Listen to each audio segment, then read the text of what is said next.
Fala pessoal, tudo bem com vocês? Tavares na área. Estou aqui para iniciar o primeiro episódio do nosso podcast Líderes em Gestão. O nome veio do livro Liderança, de Dale Carnegie, um livro que eu gostei muito de ler. Posso dizer particularmente que eu sou um leitor assíduo de Dale Carnegie e também, claro, veio da ideia de eu compartilhar alguns conhecimentos, experiências e alguns aprendizados que eu tive ao longo da minha carreira com vocês na formação de equipe, na formação de liderança e, claro, na construção, vamos dizer assim, de uma equipe de alta performance. Nos acompanhe, curta aqui no nosso canal, compartilhe com aquele seu amigo que você acha que esse conteúdo vai agregar algum valor, nos siga, que a sua contribuição vai ser importantíssima para nós. Vamos falar sobre time e como desenvolver um time. Um time, ele é formado por pessoas, né? Toda empresa tem a sua principal ferramenta, que é pessoa, o capital humano. Tanto mais importante quanto qualquer outro capital que uma empresa pode ter. Como desenvolver um time para que esse se torne uma equipe ou um time de alto desempenho?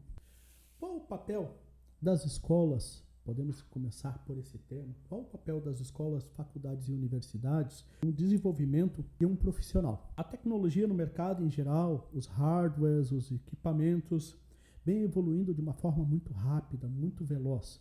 E a cada ano está sendo mais veloz ainda. E de uma certa forma, os ensinamentos dos colégios, das universidades não seguem essa mesma velocidade. As escolas e as faculdades e até mesmo as escolas de negócios não vêm conseguindo seguir essa mesma velocidade de evolução tanto da tecnologia como dos costumes em geral de cultura que está evoluindo na empresa, no mercado de trabalho, né? Dá para dizer para vocês o seguinte: em 2020, essa aqui é uma informação importante. O Fórum Econômico Mundial divulgou um relatório dizendo que em 2025, 50% da mão de obra qualificada estaria desqualificada. Vou repetir para vocês. Em 2025, segundo o Fórum Econômico Mundial, divulgou lá em 2020, 50% da mão de obra considerada qualificada vai estar desqualificada. Por que disso? A tecnologia vem crescendo muito rapidamente, as novas tendências, tanto de mercado como de cultura, de comportamento, ela vem se evoluindo a cada dia numa velocidade mais rápida. E as escolas não conseguem acompanhar essa velocidade e ensinar e preparar aquele aluno, ou seja, aquele profissional, para que ele fique pronto para o mercado. E vou dizer para vocês, entre as top 10 habilidades que deveriam ser desenvolvidas por essa mão de obra estão estratégia de aprendizagem e aprendizagem ativa. Até esse momento, a maioria das escolas não estão adaptadas nesse contexto, tá? Então, até esse momento, realmente, ela tem um déficit bem significativo. O segundo Fórum Econômico Mundial divulgou em seu relatório em 2020, todos devemos passar por uma recapacitação. Então, ou seja, segundo na conclusão desse relatório, ele acredita que nós vamos passar por um processo de reciclagem. E vamos lá, vamos parar e refletir um pouco. A gente já não está fazendo isso? Então, eu tenho a minha formação de universidade, eu fiz pós, fiz alguns cursinhos depois, fiz outros cursos profissionais e hoje eu sempre estou lendo. Então, como eu gosto muito de gestão e pessoas, eu sou voltado a ler gestão e pessoas, porque eu entendo como um pequeno treinamento que eu faço toda semana na minha casa. À medida que as grandes empresas estão de olho buscando profissionais já prontos, já qualificados e atualizados com o mercado em geral, o profissional que estiver se destacando, o profissional que estiver se atualizando, vamos dizer assim melhor, a chance de contratação, a chance de aprovação dele num processo seletivo é muito maior, é muito mais rápida, comparado com aquele que não está bem preparado. As empresas têm um papel muito importante também, tá, pessoal? Que é a educação continuada.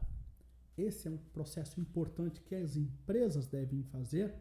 E hoje as empresas, uma empresa de sucesso é aquela empresa que se torna escola. Grandes empresas, como a própria Amazon, como diversas outras grandes redes, eles têm universidades corporativas dentro deles. O próprio McDonald's é um. Tem uma baita de uma universidade corporativa, onde o pessoal, o colaborador faz uma integração ao longo de uma semana, assistindo videoaulas, vendo slides, respondendo a alguns questionários, fazendo uma espécie de uma integração virtual. Aquilo ali já é um treinamento. Essa integração ela é muito importante. Então, é importante que as empresas tenham consciência de que para uma área específica de um determinado departamento dela, ela não vai encontrar numa faculdade o profissional já preparado. Por exemplo, eu posso falar da minha área, que é portuária. É difícil a gente achar um agente marítimo, um visitador de navio, formado em alguma escola fora do porto. Essa formação vai ser dentro do porto, vai ser no dia a dia, vai ser no campo de batalha. Que logo eu já vou falar para vocês sobre isso aí. Mesma coisa acontece com operações portuárias. Pessoal, supervisor de operação, um planejador de carga e descarga, um fiel depositário. Ou seja, a faculdade, uma universidade, uma escola de negócios, ela não entrega esse profissional pronto, amadurecido e atualizado para as empresas.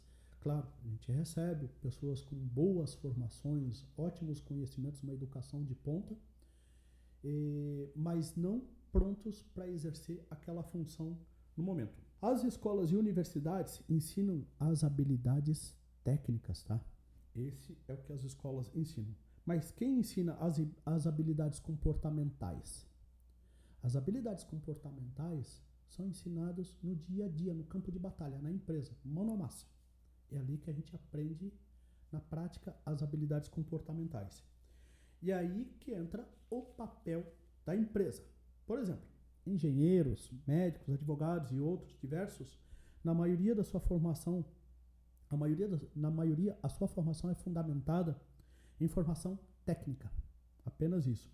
Fica faltando competência comportamental. Essa ele irá adquirir na prática. Então, não tem como fugir. A experiência comportamental ele vai construir ao longo da carreira que ele está naquele segmento. Uma pesquisa de Harvard fala sobre as principais competências para um profissional de sucesso, em geral, tá? 15% é competência técnica, 85% personalidade.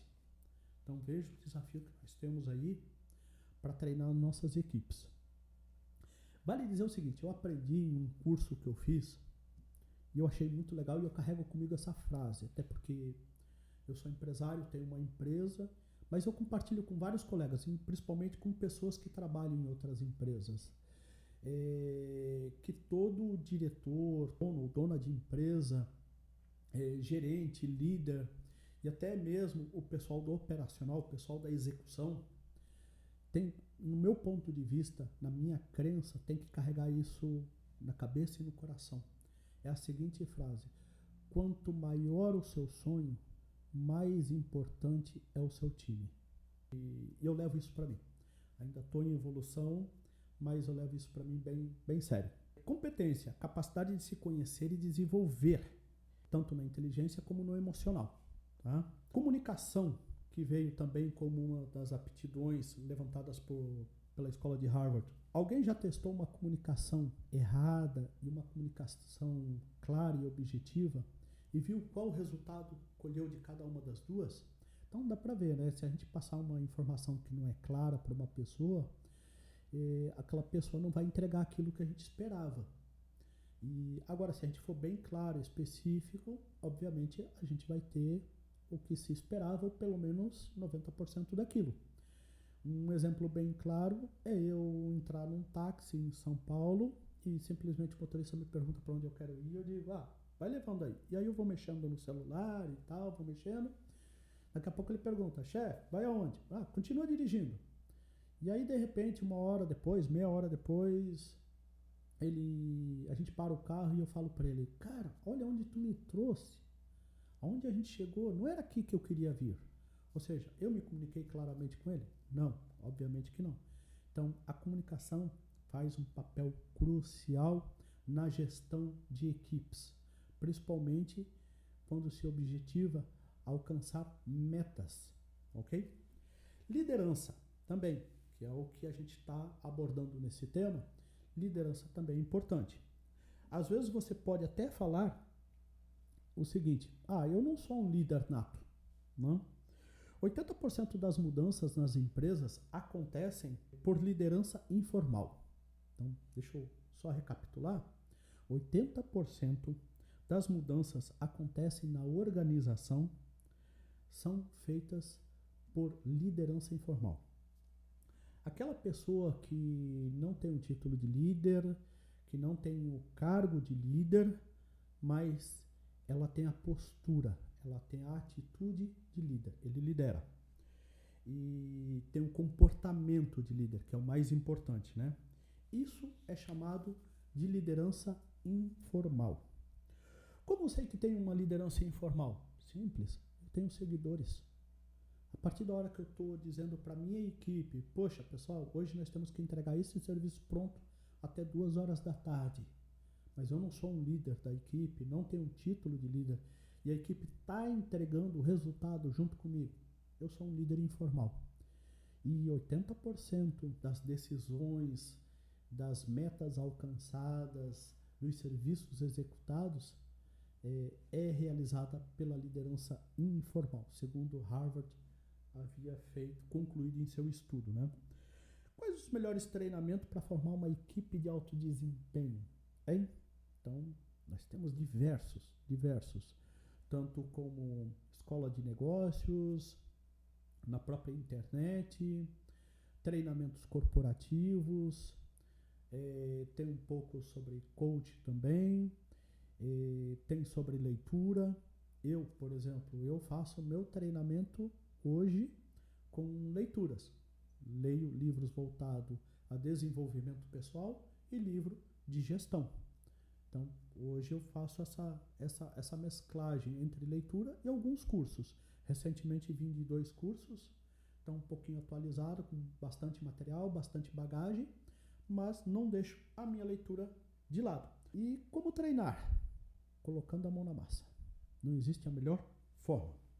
Um líder sempre colabora na construção da solução junto com a sua equipe, né? Então, o líder ele também não só colabora com a equipe, como ele tem que incentivar a equipe a evoluir. Até mesmo quando um supervisor quer se tornar gerente, ele tem que preparar alguém para assumir a cadeira dele. Isso é muito importante. E hoje, no mercado, segundo estudos feitos aqui no Brasil, com um grupo, eles chegaram que 65% dos líderes, uma pesquisa feita com 9 mil pessoas, isso foi feito em 2020, mais ou menos 65%, esses líderes, eles não passam treinamento para um possível sucessor, com medo de perder o serviço, com medo de perder a cadeira. Então, ou seja, muitas vezes ele perde uma promoção na empresa porque ele não formou um sucessor. Como uma empresa vai tornar um supervisor, coordenador ou vai tornar gerente se ele não treinou o sucessor dele? Nessa forma, é importante que o líder seja o primeiro formador de sua equipe. Claro, já falei sobre ler livros, que é importante e realmente ajuda muito. E já começando o encerramento por aqui, o que eu posso dizer para vocês?